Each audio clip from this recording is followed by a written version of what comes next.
Welcome to the Toffee Blues, your source for all things Everton. Joining me today, I've got Elliott from Read Everton, and I've also got Terry from here. Yes. So Terry off Twitter, remember? Terry off Twitter, and we'll leave it at that. All right. Yeah, I really want to keep going, Terry, but we're not. All right, so we got to talk about Everton's form away from home because it's pretty damn dire. That was pretty much the word that I used to describe whenever anyone was asking me about the game yesterday. Oh, how'd y'all do? Just dire, just so dire, and it's been like that. I mean, it's been kind of a thing, all right, where we've been dropping. Our performances are just significantly different away from home than it is at Goodison. So here's something. I'm just going to throw this out there. I think it's a little stupid, but only because I want to get the conversation going. And this is such a weird topic to talk about, all right? So I'm going to start with Terry, because even though technically he did start the middle bit on the podcast, he did not start this video. So, yeah. Is our home form so strong that it masks kind of our true shittiness? Which it's weird. Is it the away form, the actual true Everton, or are we getting? Is it the fact that, you know what I mean? I'm so depressed to think like that, but I'm kind of like, think about how great our atmosphere is at Goodison right now. It's great. Sirens there. The supporters are loud. We've got banners flying. It's a pretty awesome thing at Goodison they have going right now. All right. Is that mojo helping to fuel us at home and kind of really helping feed us? Because it's strange because we have great away support every single time. That's one of the things people know the club by is fantastic away support, right? So I would think a little bit of that would transfer over, but I don't know. So it's obviously a mentality thing, right, Terry? And if so, I mean, how in the hell is this going to get remedied if it's a mentality thing? You know what I mean? I mean, it's definitely a mentality thing, isn't it? I mean, I don't think... I mean, obviously the support will play a little part, but you touched on it there. The away support's fantastic. It's not that, the away support's poor and the home support's great. Sometimes you could even say the opposite. In the past, Goodison's been quite daunting for the Everton players to play in. Mm-hmm. I think, what I think it is? It's the same thing that has affected Arsenal for years, and it's affected us for years now, is that we've got good players, good, skillful, quality footballers. So when we're at home, it's all about how good we are, sort of how good's the team. Whereas away from home, it's not about really as much of how good you are, it's how strong you are. And when they're at Goodison, they're not afforded the luxury of putting their head down when they concede, because the crowd, being the Everton home crowd, don't allow that. They get on the players straight away, and that sort of raw kicks in, and the players can't sort of deflate like they do away from home, because you just can't. You're in front of Goodison, so they get back into the game, or they'll try and get back, or they'll push through the barrier of a bad spell in the game, whereas away from home they don't do that. If you look at the second goal we conceded against Bournemouth, we've been on top for a long time. Our quality of player was showing against Bournemouth. We were having much better of the game against them. Obviously, we conceded with a poor set piece, but on the strength of the game, we were the better team. But as soon as another goal goes in, again, and another set piece, it's like the air came out of the team, and obviously you can see another straight away and nullifies Silva's substitution, whatever he was trying to do to change. It doesn't matter then. You're 2 goals down rather than 1. The game's getting away from you. But at Goodison, if we go 2-1 down, you can't just suddenly let all your heads go down because you haven't got that luxury. Whereas away from home, they always do it. They let the opposition crowd get to them. We've seen it happen to individual players. Pickford at Newcastle's an obvious one. The crowd beat us away at Villa this year. The way they were all up for it, and great home atmosphere. We couldn't weather that, and we just need to force it out of ourselves. It's affected so many other managers before Silva. Everyone's like, decrying Silva, but honestly, 6 years before this, we've been poor. 2014-15, 5 away wins. 2015-16, 6 away wins. It's the same 4 the year after that, 3 the year after that, and then last year 5. It's just we've turned into a mini Arsenal. Arsenal when they're at the Emirates, and the same as now Everton at Goodison. I fancy us against practically any team, even the top 2. Obviously, we don't want to beat City, so we'll never know how we're going to. We don't know how we stack up against them.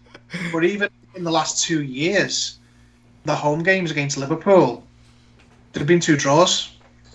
Obviously, there's more to it, time into the fixtures and whatnot. But considering they're one of the better teams in the league, we've done well against them. I fancy Everton at home against anyone, but away from home, when it comes to strength of character, I'd be happy with a draw before kick-off, no matter who it's against. Relegation, fodder, teams out of form. That doesn't seem to affect teams when they play us if they're out of form. In fact, we're the team they want to play.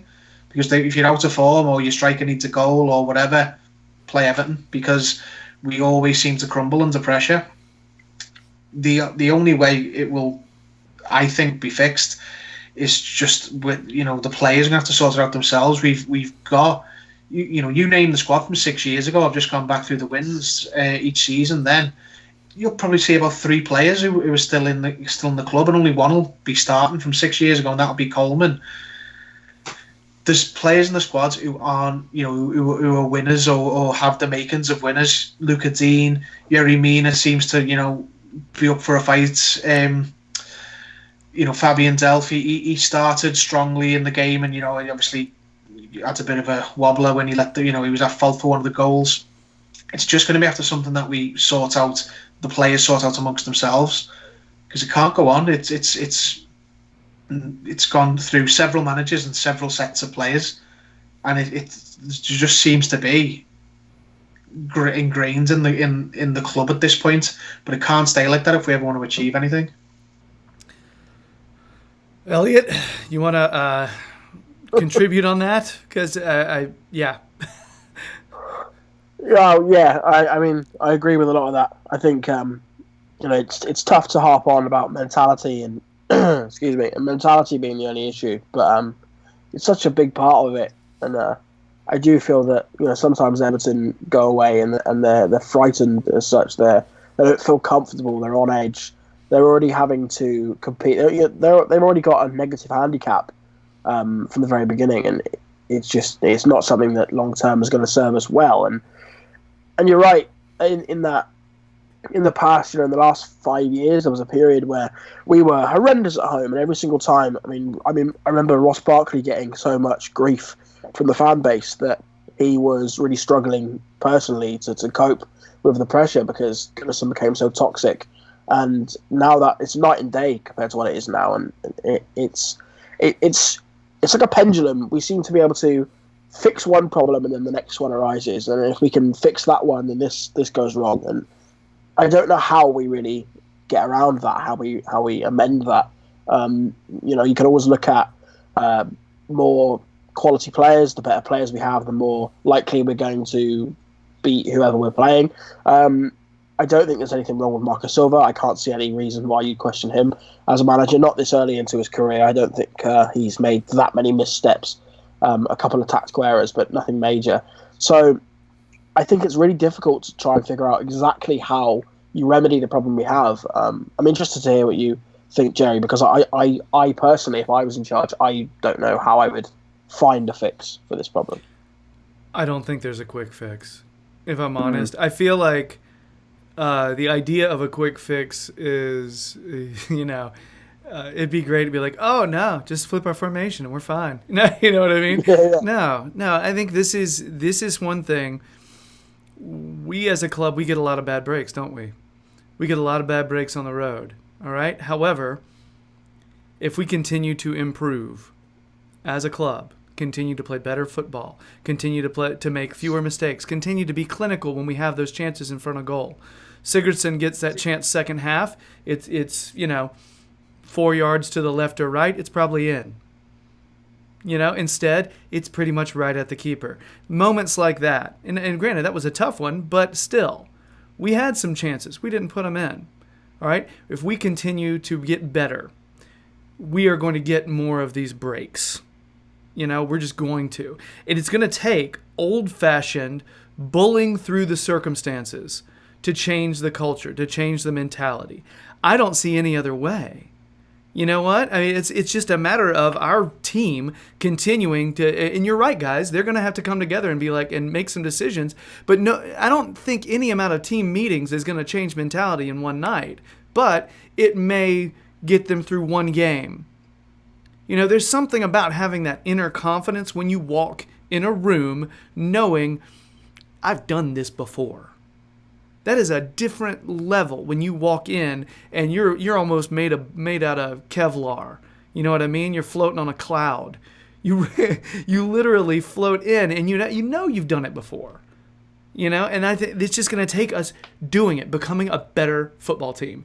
I can't think of any other way, because we're not brilliant yet. We're not very deep. We're not. One player gets hurt, that can put a huge dent in our game plan. Every single time. Tactics can have to be changed. Andre Gomez is out. That for it to deflate, for things to, it would have been tough. We still had chances. That's the crazy thing. We still had chances. Didn't finish them. And frankly, if we don't make those silly mistakes, we win 1-0. That's the crazy thing. We don't do those silly little, but we did. And we're going to keep doing them unless we become a better football team. There's really no other way around it. I got nothing. I definitely don't know the miracle cure. If I did, believe me, I'd have been sending the answer to old Marcel saying, hey, here it is. But it's tough. It's tough. We're talking about mentality. We're talking about a gloom, literally a gloom that hangs over the team in moments like that. We just got to get through it. It starts with the small ones. Don't we go away to Sheffield Wednesday soon? I don't know if it is. Next week we go away to Sheffield United at the weekend, I think, and then away to Sheffield Wednesday in the week. Two great opportunities to build up some momentum away. I would see it as an opportunity, not as a, damn, we got to do this again. No, let's get on a roll. But I'm Mr. Positive. I'm the I haven't suffered through an entire lifetime of this, but at the same time, I think it's an opportunity. I would love to just sit there and take down both Sheffield teams. It could be a big starter for us. Go a little ways toward, but the mentality's not going to be shifted in 2 games, even if we win them. It's still, so. Anyway, anything else on this, guys? This is a tough one because there are no right or wrong answers, are there? It's just, hey, this is what we guess. You're right, and there's no immediate fix or no evident recipe that's going to just make everything go away. Yeah. So, it's a long game. Yeah. So, fingers crossed. It'd be interesting in a week's time. Touch wood, I don't want this to happen, but in a week's time, if you lose to Wednesday and you lose to Sheffield United, then you address the question again. It's a whole different ball game, but fingers crossed. Yeah. You have a good week.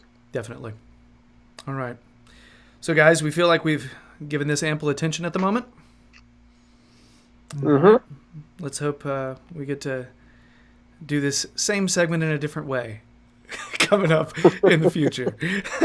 Like, how are we so great away from home? That'd be nice. We can't stop it. All right. Well, that's it for our Form Away from Home segment, and that is the end, our final video segment. If you want to pop on over to the podcast, we'll have an If You Know Your History quiz segment between these two guys. It'll be a penalty shootout style, but I'm not going to spoil anything else. Yeah, it'll be interesting. Okay, I'm sure. So anyway, but that's it for this segment. If you want more Elliott, check him out on Twitter. His Twitter details are there, or below there. Also, read Everton page. Check that out. That particular website. He's editor-in-chief. Please do. He's doing a lot of work over there. There's a lot of Elliott all over that site. All right, so check that out. Also, if you want more Terry, just go get some. I don't know what's wrong with me.